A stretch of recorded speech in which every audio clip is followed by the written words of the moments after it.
Do you want to understand the true, quiet torment that visits someone after they've betrayed you? It's not the tearful voicemails at 3 a.m. It's not the dramatic unfollowing and refollowing on social media. And it's certainly not those vague, poetic quotes about heartbreak you post, hoping they'll see. All of that is static, and static has no value. The most profound sentence you can impose is not rage, it is erasure. Today, I will reveal to you 5 silent disciplines, 5 psychological maneuvers that penetrate deeper than any shouted word. And when you master them, a peculiar shift occurs. They, the ones who walked away, who lied, who made you feel small, begin to orbit your memory. They feel the weight of their choice. They observe your life from the shadows. Some will eventually return, pleading for a fragment of your time.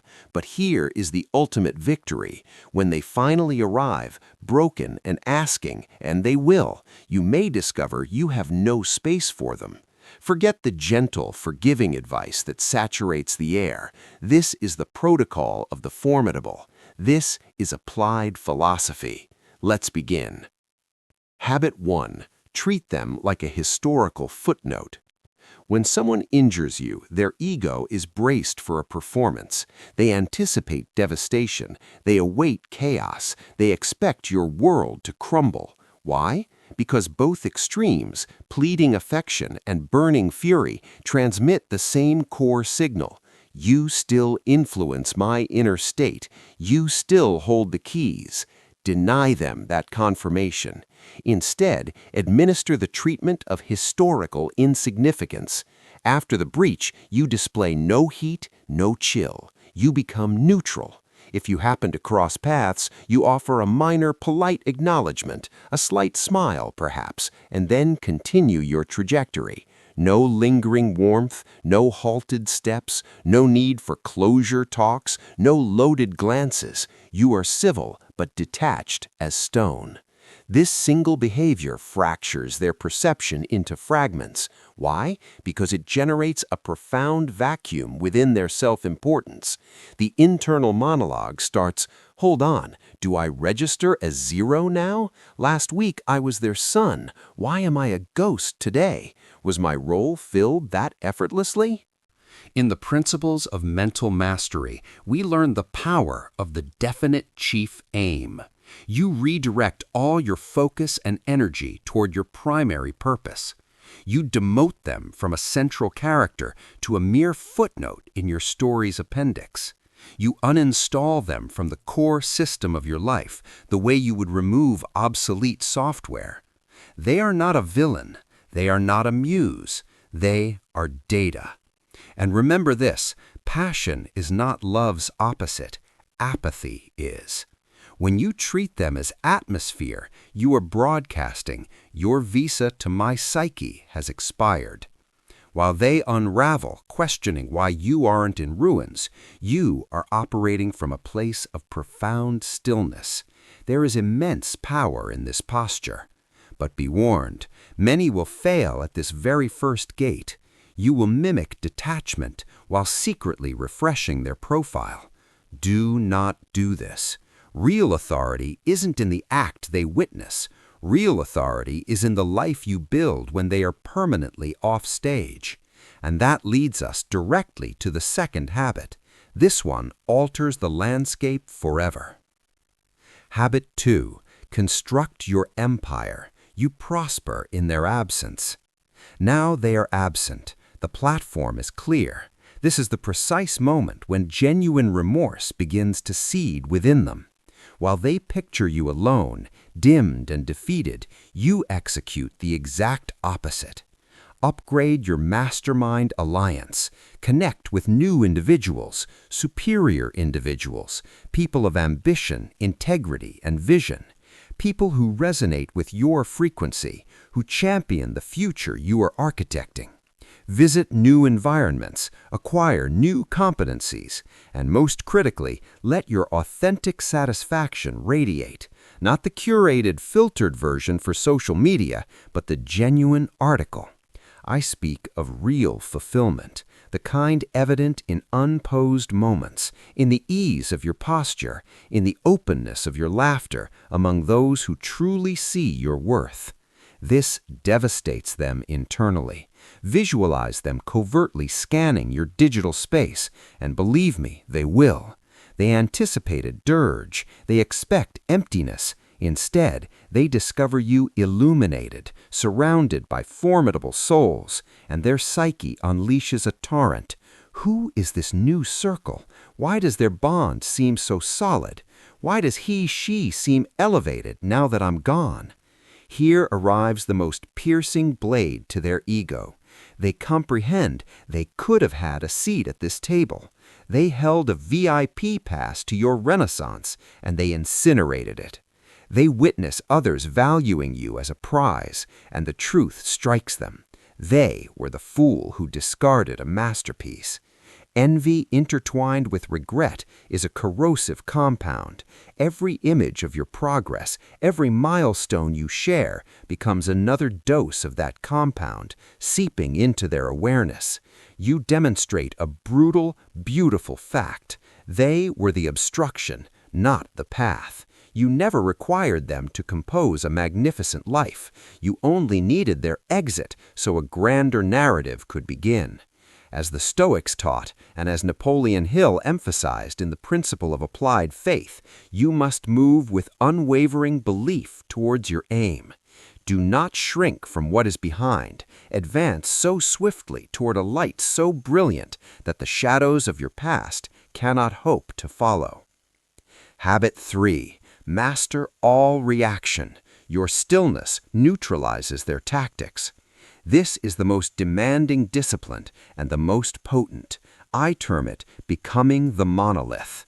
A person who has harmed you will inevitably begin to probe your defenses. They will send subtle probes.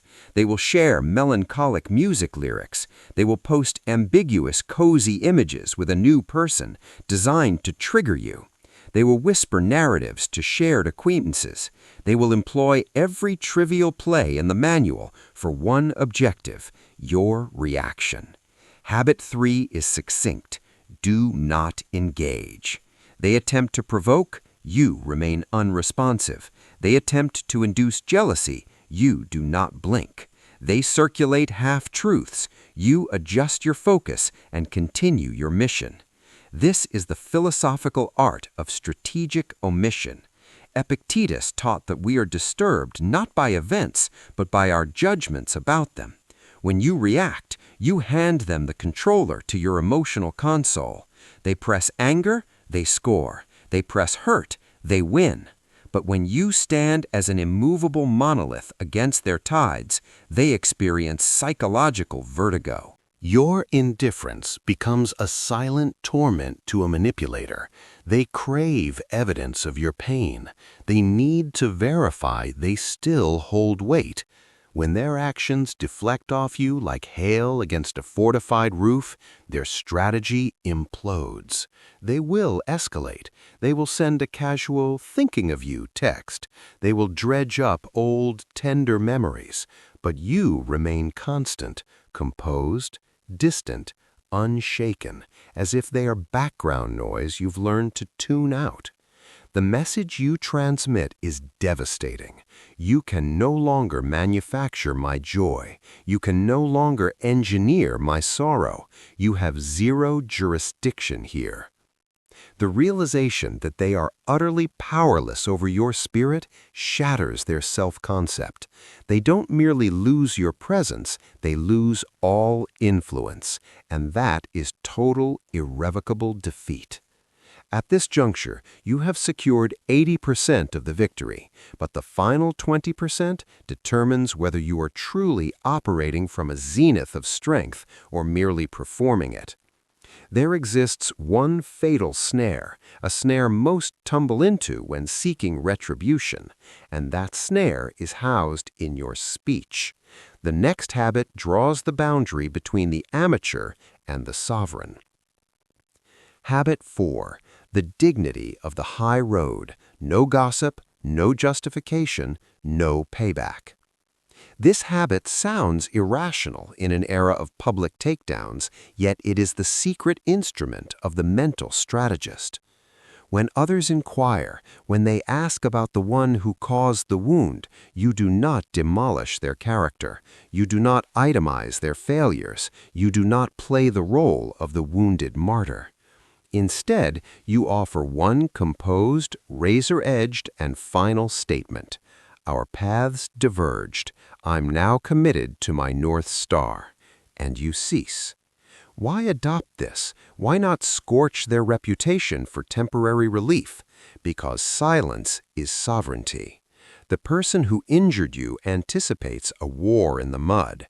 They want you to scream, blame, and reveal your hand. For the moment you do, they gain the privilege to say, "See, unstable, my exit was justified." Your outrage becomes their alibi. Your suffering becomes their defense. But when you elect the high road, you strip that defense bare. Envision this.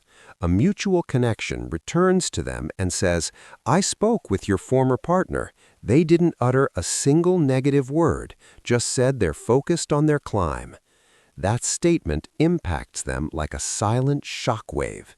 It compels them to confront their own reflection. They cannot blame you for dramatics. They cannot warp the narrative and claim victimhood.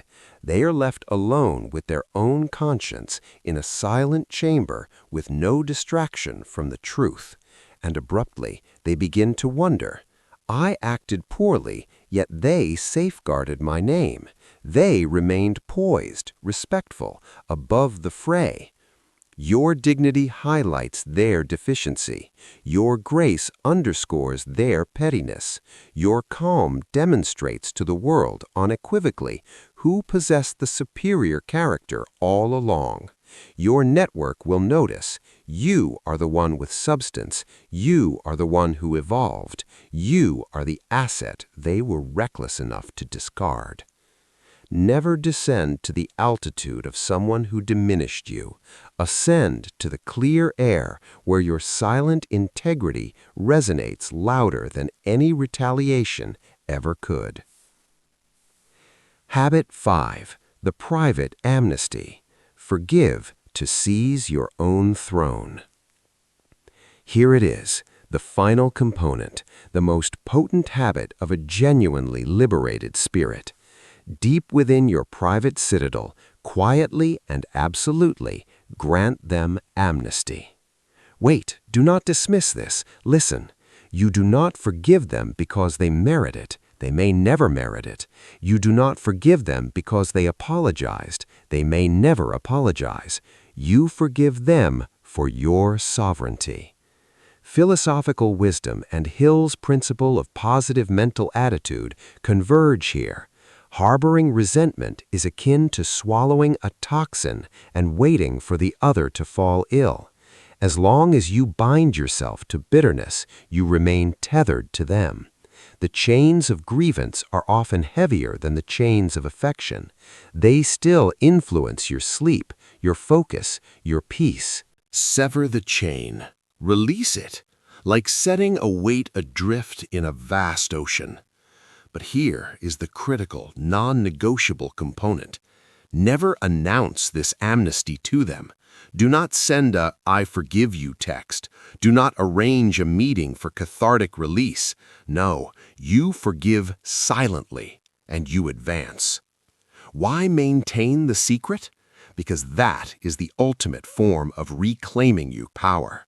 When you forgive in absolute silence, you reclaim every quantum of your energy. The ache no longer dictates your nights. The resentment no longer tints your bright days. You become lighter, unanchored, free, like a vessel cutting its moorings and catching the wind.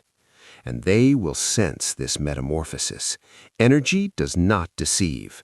When they hear of you, when they glimpse you from a distance, they will detect a fundamental change.